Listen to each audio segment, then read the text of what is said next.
Lawmakers in America are still trying to reach agreement on a new relief package to help citizens and businesses through the pandemic. Many unemployed benefit and rental assistance schemes are now ending. So what's being put forward to replace them? Well, on Monday, lawmakers introduced a pair of stimulus proposals costing $908 billion. The bills would fund programs to help the unemployed, small businesses and state and local governments. The latest proposal extends the $300 per week unemployment payments for an additional 16 weeks.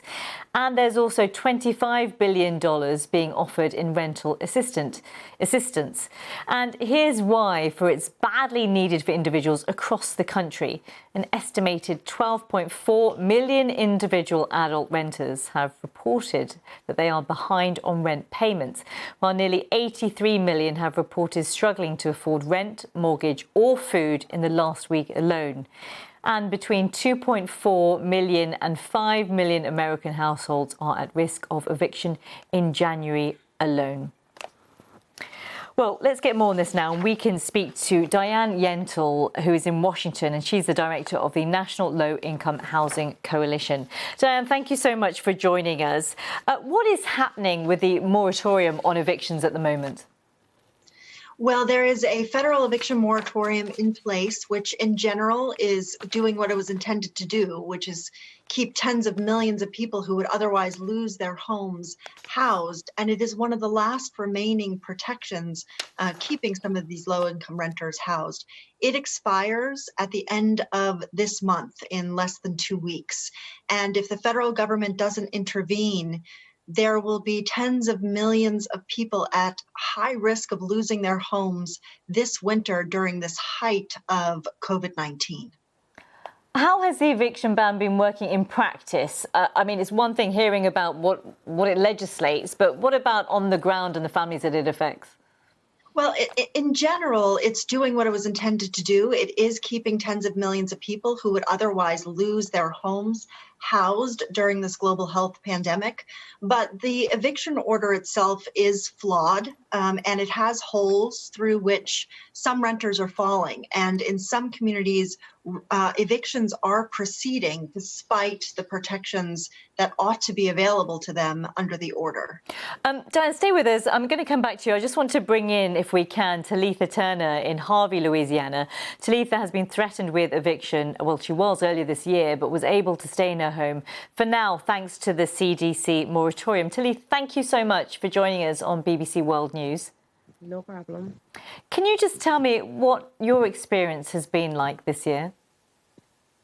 Well, right now with the CDC, with the declaration form ending in December, my landlord did say that he will file for eviction come January 1st. And if we do get evicted, like me, I have 3 kids. Me and my kids, we won't have anywhere to go. I do have siblings and my mom, but my mom has like several illnesses. My siblings both have young kids, and my brother also has a pregnant wife. So us trying to go shack or live with them would just not be the best idea, and I would regret that they would get sick, or if they were to get sick and anything happens, or if I lose them, and it'll be because with the eviction going on. Hopefully they're able to extend the eviction. That way it just gives people time to come up with funds. That way they can stay in their homes. Kids won't have to, and as well as myself, won't have to get kicked out or go to shelters or anything. So hopefully we get an extension and get some help with that. How are you feeling? Are you worried come January the 1st? What options are there for you now? It's stressful because I don't know where me or my kids are going to be in 2 weeks, so. And over the Christmas period as well. I mean, that's incredibly stressful. Are you getting any state or federal help with the situation? No, like Southeast Legal team, they did help and pay $500 towards my November rent. But it's just you're looking towards now December and then going into January. And it's just right now with my hours being cut due to the kids' school, there's no before or after school program. So, I would have to take them to school and pick them up. And right now my hours are going to get cut in half because of that. So it's now I'm out looking for another job, so I at least have two jobs, two that I can try to get the funds up so that I can have my rent paid, or trying to find another job to where it can be that same that source of income as if I have two jobs. It's just Sure. with that, I won't be able to, it's just going to be hard as far as being home with the kids, finding someone to watch them. And if I do find someone to watch them, you also have to be careful, with social distancing as well. Yeah, of course. I So, mean, yeah, that added to everything else. Talitha, stay with us because I just want to put your story to Diane, who's with us from the National Low Income Housing Coalition. Diane, hearing Talitha's story, it's dire straits for her. What do you understand there to be in terms of support for vulnerable renters from the federal government? Well, unfortunately, Talitha is not alone. There are tens of millions of others, renters who are in a similar situation. They were challenged to afford the rent before COVID-19 even came to our country.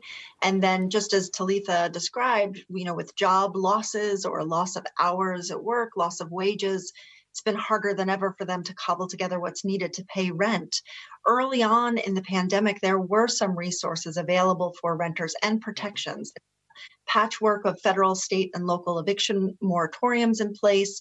There were resources like expanded unemployment insurance. There was a stimulus check. There were some limited rental assistance dollars. Now, all of those resources have virtually been depleted. Most of the protections are gone. The last remaining protection is the CDC eviction moratorium. By the time it expires at the end of the year, there are estimates that renters as a whole will owe anywhere between $30 billion and $70 billion in back rent, which is clearly more than they can ever pay off. And Talitha raises a very important point about just how catastrophic the outcome will be if we allow for tens of millions of people to be evicted during winter, during this height of COVID-19.